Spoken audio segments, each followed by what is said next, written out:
안녕하세요. 동방박사TV의 동방박사입니다. 오늘도 정말 매우 중요한 내용을 나누기 위해서 이렇게 영상을 올리게 되었습니다. 이 내용을 듣고 깨닫게 된다면 정말 인생이 정말 뒤집어질 수도 있는 그런 매우 중요한 내용이라고 저는 생각합니다. 그 내용이란 바로 무엇이냐? 어떻게 해야 하나님을 만날 수 있을까? 하나님을 만나는 확실한 방법에 대해서 나누기 위해서 이렇게 영상을 찍게 되었습니다.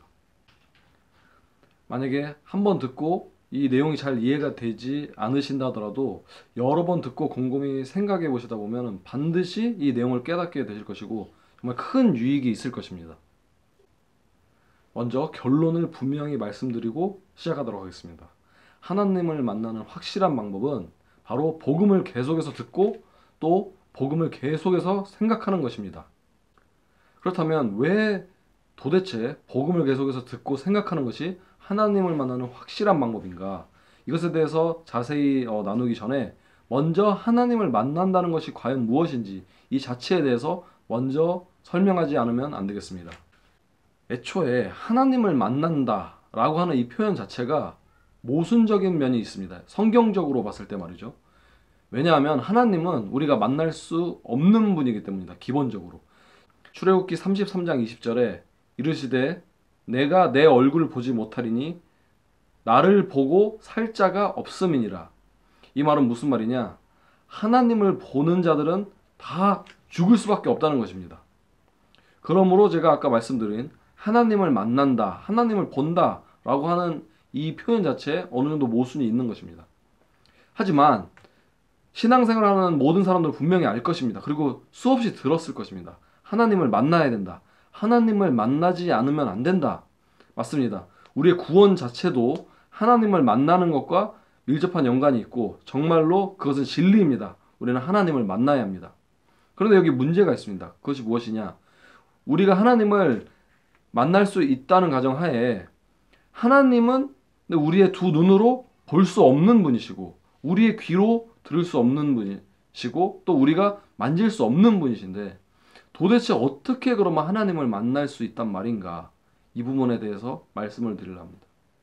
그 이전에 먼저 하나님을 만난다는 것이 무엇인가를 생각하기 이전에 하나님을 만나는 것이 아닌 것이 무엇인가를 먼저 우리가 생각해 봐야 됩니다. 왜냐하면 하나님을 만난다는 이 내용에 대해서 오해하고 있는 사람들이 너무나 많기 때문입니다. 하나님을 보는 것, 우리가 시각적으로 보는 것은 하나님을 만나는 것이 아닙니다.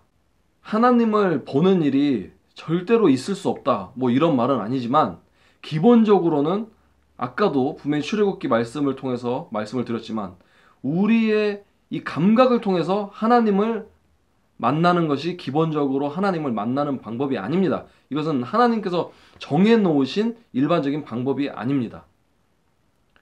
우리는 이뿐만이 아니라 기본적으로 신앙생활 하면서 우리의 감각을 통한 체험에 관하여 매우 극도로 주의해야 할 필요가 있습니다. 왜냐하면 고린도후서 11장 14절에 이렇게 기록하고 있습니다. 사탄도 자기를 광명의 천사로 가장하나니. 그 다음에 마가복음 13장 21절에 그때 어떤 사람이 너에게 말하되 보라 그리스도가 여기 있다 보라 저기 있다 하여도 믿지 말라.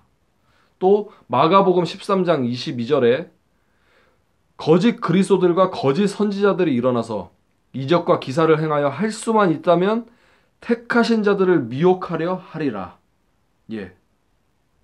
이 말씀들이 공통적으로 얘기하는 것이 무엇이냐? 바로 우리의 감각, 우리의 눈과 귀를 통해서 마귀가 우리를 속여서 그리스도에 대해서 우리를 오해하게 만들고 하나님에 대하여 우리를 오해하게 만들어서 우리를 미혹시키게 하려 한다는 것. 그것이 바로 마귀의 계획이라는 것. 그것이 성경 말씀에서 분명히 이야기하고 있습니다. 두 번째로 하나님을 만나는 것이 아닌 것이 있습니다. 그것이 무엇이냐? 바로 감정의 변화, 큰 감동, 이런 것이 하나님을 만나는 것의 결과물이 될 수는 있으나 그 자체가 하나님을 만나는 것이라고 할 수는 없다는 것입니다.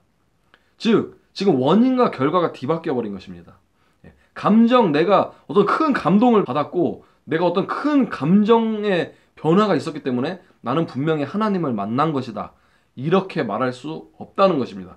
하나님을 만나는 것은 그냥 하나님을 만나는 것이고 이것을 통해서 모든 것에 변화가 있을 수 있으나 어떠한 변화가 특히 감정적인 어떠한 변화가 하나님을 만나는 것이다 라고 말하는 것은 문제가 있다는 것입니다. 그리고 마지막으로 행동의 변화 그 자체가 하나님을 만난 것이라고 할 수는 없습니다. 우리가 하나님을 만나면 우리 행동이 변화됩니다. 우리의 감정도 변화되고 우리의 생각이 변화되고 우리의 모든 행동을 포함한 모든 것이 변화가 되지만 우리가 예를 들어서 내가 전에는 뭐 끊을 수 없던 어떤 것이 끊어졌다. 예를 들어 어떤 중독에서 끊어졌다. 뭐 어떤 행동이 나쁜 습관이 고쳐졌다. 이것만을 가지고 내가 그러므로 하나님을 만난 것이다 라고 말할 수 없다는 것입니다. 본질적으로 하나님을 만나는 것은 그냥 하나님을 만나는 것입니다. 자, 그렇다면 하나님을 만난다는 것은 무엇인가? 그것을 또 말씀을 통해서 한번 알아보도록 하겠습니다. 기본적으로 앞에서 말씀드렸듯이 하나님은 우리가 볼 수도 들을 수도 만질 수도 없는 분이십니다.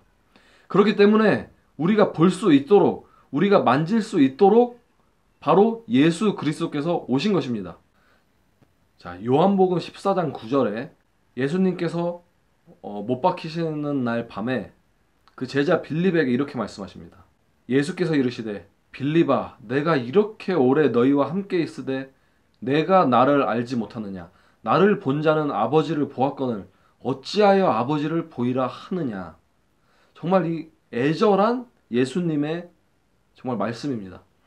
예수님께서 3년의 그 기간 동안 제자들과 함께 있었는데 예수님께서 하나님이 인간의 몸으로 오신 분이신데도 그렇게 오래 함께 있었는데 아직도 제자들은 예수님이 인간의 몸으로 오신 하나님이심을 아직 보지 못하고 예수님께 우리도 좀 하나님을 볼 수 있게 해주십시오. 우리에게도 우리의 눈과 귀로 하나님을 보고 들을 수 있도록 우리에게도 좀 보여주십시오.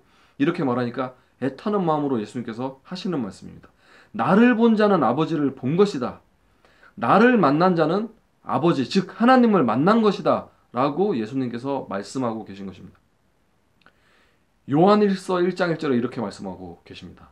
태초부터 있는 생명의 말씀에 관하여는 우리가 들은 바요 눈으로 본 바요 자세히 보고 우리의 손으로 만진 바라. 지금 요한일서에서 사도 요한은 태초부터 계신 말씀 그 인간의 몸으로 오신 말씀 인간의 몸으로 오신 하나님이신 그 예수님을 직접 듣고 눈으로 보고 손으로 만져보았다. 이렇게 얘기를 하고 있는 것입니다. 즉 우리는 하나님 태초부터 계신 그 하나님을 우리가 보고 듣고 만져보았다. 이렇게 말하고 있는 것입니다. 요한일서 1장 2절에서는 이렇게 얘기하고 있습니다. 이 생명이 나타내신 바 된지라 이 영원한 생명을 우리가 보았고 증언하여 너희에게 전하노니 이는 아버지와 함께 계시다가 우리에게 나타내신 바 된 이시니라. 바로 예수 그리스도시죠. 그러므로 예수 그리스도를 보는 것이 곧 하나님을 보는 것이요. 예수 그리스도의 말씀을 듣는 것이 하나님의 음성을 듣는 것이요. 예수 그리스도를 만지는 것이 하나님을 만지는 것입니다. 그러나 다시 또 여기에 문제가 있습니다. 그것은 당연하게도 예수님께서 지금 육체로 우리와 함께 계시지 않다는 것입니다. 예수님께서는 약 2000년 전에 십자가에 못 박혀서 사형을 당하셔서 돌아가셨고 그 죽음에서 부활하신 후에 40일 동안 제자들과 함께 계시다가 그 제자들이 보는 앞에서 승천하여 하늘로 올라가셔서 지금은 하나님 우편에 앉아 계십니다. 그러므로 지금 육체로는 우리와 함께 계시지 않죠. 그렇다면은 어떻게 해야 그럼 우리가 예수님을 보고 듣고 만질 수 있는가? 이에 대하여 요한복음 20장 29절에 이렇게 말씀하고 계십니다. 예수께서 이르시되 너는 나를 본고로 믿느냐? 보지 못하고 믿는 자들은 복되도다 하시니라. 이 말씀의 배경이 어떻게 되냐? 도마가 부활하신 예수님을 못 믿겠다고 그 자기 동료 그 제자들에게 이렇게 말한 것입니다. 내가 그 못자국에 내가 손가락을 넣어보지 않고서는 내가 믿지 않겠다. 근데 예수님께서 부활하신 예수님께서 도마에게 직접 나타나신 것입니다. 그래서 그 못자국에 손가락을 넣어보고 믿지 못하는 자가 되지 말고 믿는 자가 되라고 말씀하셨는데, 그제서야 도마가 나의 하나님 그러면서 이제 믿게 되니까 예수님께서 이 말씀을 하신 것입니다. 너는 나를 본고로 믿느냐? 보지 못하고 믿는 자들은 복되도다. 자, 그럼으로써 이제 결론이 내려지는 것입니다. 이처럼 예수님께서는 우리가 마찬가지입니다. 예수님을 우리의 눈과 귀와 우리의 손으로 예수님을 만나길 원하는 것이 아니라, 예수님께서 원하시는 방법은 믿음을 통하여, 믿음으로써 예수님이 하나님이심을 우리가 믿기를 원하시고, 믿음으로써 예수님을 통해 우리가 하나님을 보고 듣고 만지고 만나길 원하시는 것입니다. 이 방법이 바로 우리가 하나님을 만날 수 있는 정확하고 확실하고 유일한 방법입니다. 그러므로 서두에 저는 명확하게 한 가지 그 명제를 제시하고 본 영상을 시작했습니다. 그것은 바로 하나님을 만나는 확실한 방법은 바로 계속해서 복음을 듣고 복음을 생각하는 것이라고 말했습니다. 오직 복음만이 우리에게 확실한 믿음, 즉 예수님이 그리스도시며 하나님이라는 사실에 대한 믿음을 심어줄 수 있는 하나님의 전지전능하신 그 권능의 집약체라는 것입니다. 이 복음은 하나님께서 천지를 창조하시기 전에 미리 예비하신 하나님의 놀라운 지혜이며 또 하나님의 능력이며 또 하나님의 사랑인 것입니다. 로마서 1장 2절에 이렇게 얘기하고 있습니다. 이 복음은 하나님이 선지자들을 통하여 그의 아들에 관하여 성경에 미리 약속하신 것이라. 구약 성경에 예수 그리스도에 관하여 선지자들을 통하여 미리 약속하신 것, 그것이 바로 복음이라고 얘기하고 있는 것입니다. 로마서 1장 17절에 복음의 능력에 관하여 이렇게 얘기하고 있습니다. 복음에는 하나님의 의가 나타나서 믿음으로 믿음에 이르게 하나니 기록된 바 오직 의인은 믿음으로 말미암아 살리라 함과 같으니라. 구약에 오직 의인은 믿음으로 말미암아 살리라, 이러한 말씀이 기록이 되어 있는데, 이와 같이 의인은 믿음으로 말미암아 사는데 그 믿음을 어떻게 우리가 얻을 수 있는가? 바로 복음에 이 믿음을 얻게 하는 능력이 있다고 하는 것입니다. 복음에는 하나님의 그 권능이 나타나서 전지전능하시고 시간과 공간을 초월하는 그 하나님의 놀라운 권능이 나타나서 우리로 하여금 끝없이 예수님께서 이 땅에 계실 당시에 그 제자들에게 그토록 보길 원하시던 바로 그 믿음, 그 믿음이 생겨나게 하는 힘이 있다는 것입니다. 자, 그렇다면 제가 이 복음의 예를 한 가지 말씀드리겠습니다. 바로 아브라함이 자신이 사랑하는 하나밖에 없는 친아들 이삭을 번제로 드릴 당시의 그 상황인데, 많은 사람들이 이 상황에 대해서 매우 큰 오해를 하고 있는 경우를 저는 많이 봅니다. 그것은 무엇이냐? 아브라함이 이것이 믿음의 행위인데 이것을 마치 아브라함의 그 열심, 아브라함의 헌신, 하나님을 향한 헌신을 통한 결과라고 그냥 단순히 생각해 버린다는 것입니다. 더 쉽게 말하면 아브라함은 너무나 하나님께 순종하는 사람이었기 때문에 하나님을 너무도 두려워하고 하나님을 너무도 존경하는 그런 의인이기 때문에 그 사랑하는 아들을 바치라고 할지라도 그것을 지켜낸 그런 위대한 사람이다 라고 그냥 결론을 내어버린다는 것입니다. 하지만 성경에는 그보다 더 깊은 내용이 있다고 말하고 있습니다. 이것이 바로 복음과 연관된 내용인데, 자, 그걸 제가 설명을 드리겠습니다. 창세기 12장 1절에 여호와께서 아브라함에게 이르시되 너는 너의 고향과 친척과 아버지의 집을 떠나 내가 내게 보여줄 땅으로 가라. 2절에 내가 너로 큰 민족을 이루고 내게 복을 주어 내 이름을 창대하게 하리니 너는 복이 될지라. 너가 복이 된다고 했습니다. 그리고 3절에 너를 축복하는 자에게는 내가 복을 내리고 너를 저주하는 자에게는 내가 저주하리니 땅의 모든 족속이 너로 말미암아 복을 얻을 것이라 하시니라. 즉 아브라함이 복의 근원이 된다고 하셨습니다. 그런데 아브라함은 복음을 알고 있는 자였습니다. 그 무슨 말이냐? 하나님께서 이 약속을 아브라함에게 주었을 때 아브라함은 이 말씀을 그리스도로 해석할 줄 알았다는 것입니다. 즉 아브라함이 복의 근원이 되리라. 모든 사람들이 모든 족속이 너로 말미암아 복을 얻을 것이라 라고 했을 때 아브라함은 자기를 통하여 하나님께서 창세기 3장에 그 약속하신 여자의 후손, 뱀의 머리를 깨트리실 여자의 후손, 즉 그리스도를 자기를 통하여 태어나게 하실 것이구나 라는 이해를 갖고 있었다는 것입니다. 그런 믿음을 갖고 있었다는 것입니다. 이어서 15장 4절에 이렇게 또 약속하십니다. 여호와의 말씀이 그에게 임하여 이르시되 그 사람이 내 상속자가 아니라 내 몸에서 날 자가 내 상속자가 되리라 하시고 그 종이 아브라함이 그때 있었던 종이 자기의 상속자가 된다고 생각했을 때 하나님께서 그가 아니다. 너의 몸에서 직접 태어날 자가 너의 상속자가 되리라. 즉 이삭을 지금 약속하고 계신 것입니다. 그 다음에 5절에서 이렇게 말씀합니다. 그를 이끌고 밖으로 나가 이르시되 하늘을 우러러 무뼈를 셀 수 있나 보라. 또 그에게 이르시되 내 자손이 이와 같으리라. 아브라함, 이미 늙은 아브라함의 몸에서 그 종이 상속자가 되는 것이다. 그 늙은 몸에서 그 몸에서 자손이 태어날 것이라고 그 약속을 주신 것입니다. 창세기 17장 16절에는 이렇게 얘기하고 있습니다.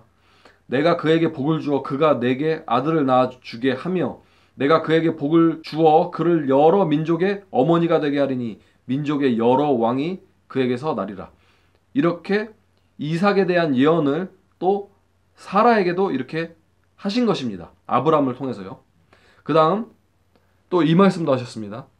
내가 너와 내 후손에게 내가 거류하는 이 땅 곧 가나안 온 땅을 주어 영원한 기업이 되게 하고 나는 그들의 하나님이 되리라. 그리고 19절에 이렇게 말씀하셨습니다.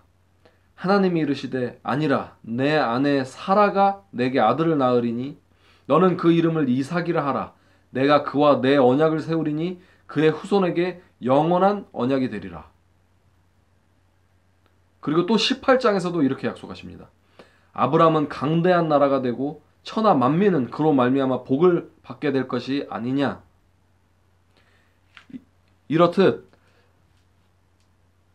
하나님께서는 이미 아브라함에게서 그 늙은 아브라함에게서 또 늙은 사라에게서 이삭이 날 것이고 또 이삭이 또 후손을 낳을 것인데 그 후손을 통하여 만민이 복을 받게 된다고 약속을 이미 여러 군데에서 하신 것입니다.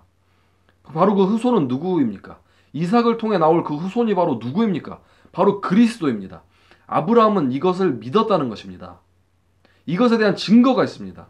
바로 히브리서에서 이 창세기 이 부분 하나님께서 이삭을 약속하시고 아브라함이 그 약속을 믿고 그를 통하여 그리스도가 날 것을 믿은 것, 그럼으로써 이삭을 바칠 수 있었던 것, 이 부분에 대한 말씀이 히브리서에 설명이 되어 있습니다. 히브리서 11장 17절에서 19절에 아브라함은 시험을 받을 때, 즉 이삭을 바치라는 그 시험을 받을 때에 믿음으로 이삭을 드렸으니 그는 약속들을 받은 자로 돼 그 외아들을 드렸느니라. 그에게 이미 말씀하시기를 내 자손이라 칭할 자는 이삭으로 말미암으리라 하셨으니 그가 하나님이 능히 이삭을 죽은 자 가운데서 다시 살리실 줄로 생각한지라. 비유컨대 그를 죽은 자 가운데서 도로 받은 것이니라. 이 말씀이 말하고 있는 바가 무엇입니까? 아브라함이 그냥 무작정 그가 헌신적이기 때문에 이삭을 바쳐라 한다고 바친 것이 아니라는 것입니다. 아브라함이 어떤 믿음을 갖고 있었는가? 아브라함은 그 그리스도가 자신을 통해 날 것을 믿었다는 것입니다. 왜냐? 하나님께서 그렇게 약속을 하셨기 때문에요. 그 약속을 믿었기 때문에 하나님께서 그것을 의로 보셨는데 아브라함은 이렇게 믿었다는 것입니다. 자기가 지금은 늙었고 아들이 없지만 하나님께서 그리스도를 태어나게 하기 위하여 이삭을 자기에게 주실 것이다. 이것을 믿었다는 것입니다. 그뿐만이 아닙니다. 이삭을 통해서 반드시 그 후손이 태어나야 한다. 왜냐하면 그 후손을 통하여 그리스도가 태어나야 하기 때문이죠. 그런데 이 일이 이루어지기 전에 하나님께서 갑자기 이삭을 제물로 바치라는 거예요. 죽여서 바치라는 거예요. 그렇다면은 아브라함이 이제 생각했을 것입니다. 그리스도가 태어나야 되는데 이삭이 아직 결혼도 하지 않았는데 이삭이 아직 후손도 갖지 못했는데 내가 만약에 지금 이삭을 죽인다면 그럼 하나님이 거짓말쟁이가 되지 않는가?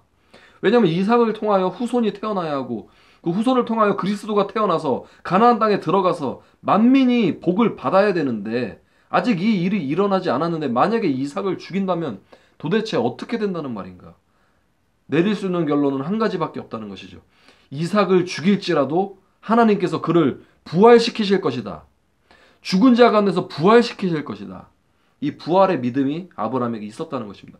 그렇기 때문에 아브라함이 믿음의 조상인 것입니다. 그냥 무작정 순종한 것이 아니라는 것입니다. 자, 이렇듯 순종의 핵심도 믿음에 있습니다. 믿음의 핵심은 복음에 있습니다. 복음의 핵심은 예수 그리스도입니다. 아브라함이 이미 수천 년의 시간을 초월해서 하나님의 약속을 통해 그리스도를 미리 보고 있는 것입니다. 그래서 예수님께서 이 땅에 오셨을 때 이스라엘인들 앞에서 이렇게 얘기를 하셨죠. 아브라함이 너희 때에 될 것을 보기를 원하였고 그가 보고 즐거워하였느니라. 즉 예수님이 오실 것을 아브라함이 미리 보았다는 것입니다. 이처럼 복음은 믿음과 이렇게 밀접한 관계가 있습니다. 아니 우리가 믿음을 갖는 유일한 방법은 오직 복음을 통하여입니다. 그리고 이 믿음을 통하여서 복음을 통한 믿음을 통하여서 우리는 예수님을 우리가 마치 눈으로 보듯이 손으로 만지듯이 예수님을 우리가 만날 수 있는 것이고 그리고 이것을 통하여 우리는 하나님을 만날 수 있는 것이라는 것입니다. 이것이 하나님께서 정하신 유일한 하나님을 만나는 방법입니다. 다른 방법은 없습니다. 시간 낭비입니다. 다른 방법은. 하나님의 음성을 귀로 들을 때도 있겠지요. 그리고 환상으로 눈으로 천국을 보고 예수님을 볼 수도 있겠지요. 하지만 그런 것들은 다 열매에 불과합니다. 본질은 복음을 통하여서 그리스도를 통하여서 예수 그리스도를 통하여서 하나님을 믿음을 통하여서 만나는 것. 이것이 바로 하나님을 만나는 것의 본질입니다. 그럼으로써 제가 처음부터 말씀드렸던 하나님을 만나는 확실한 방법은 바로 복음을 계속해서 듣고 복음을 계속해서 생각하는 것이다 라고 다시 한번 말씀을 드리고 이 영상을 마치도록 하겠습니다. 제가 계속해서 정말 신앙과 관련하여 매우 중요한 요소들을 계속해서 제가 업로드할 것이니까요. 이를 통해서 은혜 받으신 분들 또 계속 은혜 받고 싶으신 분들은 구독하기 버튼과 좋아요 버튼을 눌러주시면 감사하겠습니다. 또 궁금한 사항도 올려주시면 제가 답할 수 있는 한도 내에서는 답을 해드릴 테니까 봐주셔서 감사합니다. 동방박사였습니다.